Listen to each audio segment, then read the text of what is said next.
Tell you about one Republican congressman who is speaking out.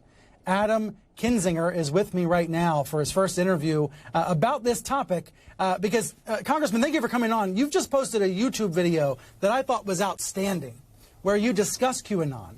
And you have a message for people who might have QAnon believers in their family.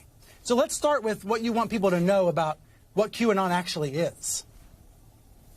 So, we don't necessarily know where it comes from, if it's one person, if it's a basement dweller where this started as a joke, if it's multiple people now, if it's Russian intelligence even.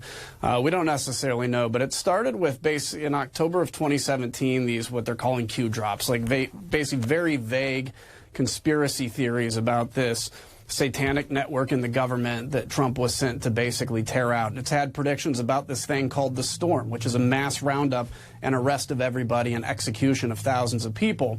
And people have adhered to this. And, again, what happens is if it kind of confirms what you already believe and it's dark, it's really attractive in some cases. So I hadn't addressed it for a while, but it started to make it into the mainstream. And now I think is when it's important for leaders to come out and push back on it because it's already had the attention, frankly, it doesn't deserve.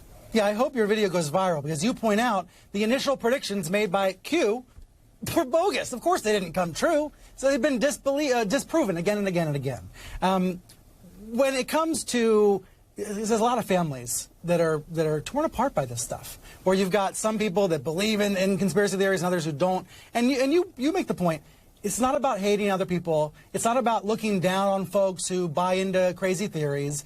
It's about recognizing each other's humanity. How do you think we should talk with each other about this?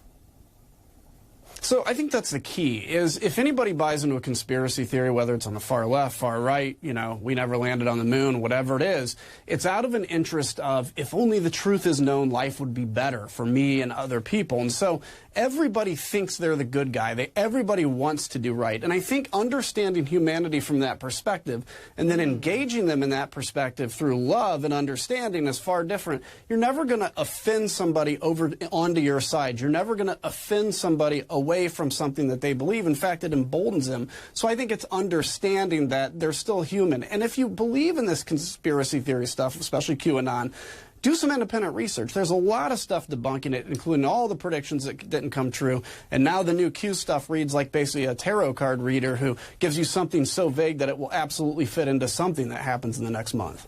Ah, right. Well, are you disappointed in the politicians that are not denouncing this, that are not speaking out? I think time's going to tell. So I think up to maybe about a week ago, there wasn't a reason to denounce it because it didn't need the attention. But now that it's made mainstream, we have a candidate that embraces it, that won a primary. I supported her primary opponent.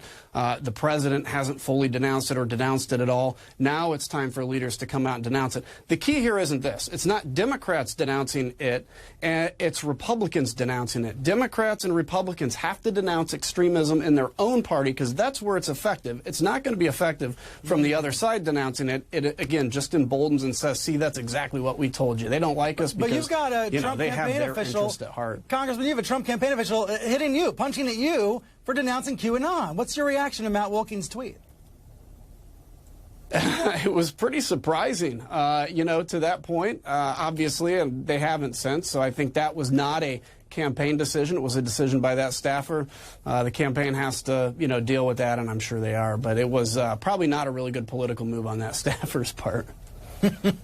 Congressman, thank you very much for being here. And what you said about, how to reach out to folks, I think is vital. I'm glad you're talking about it.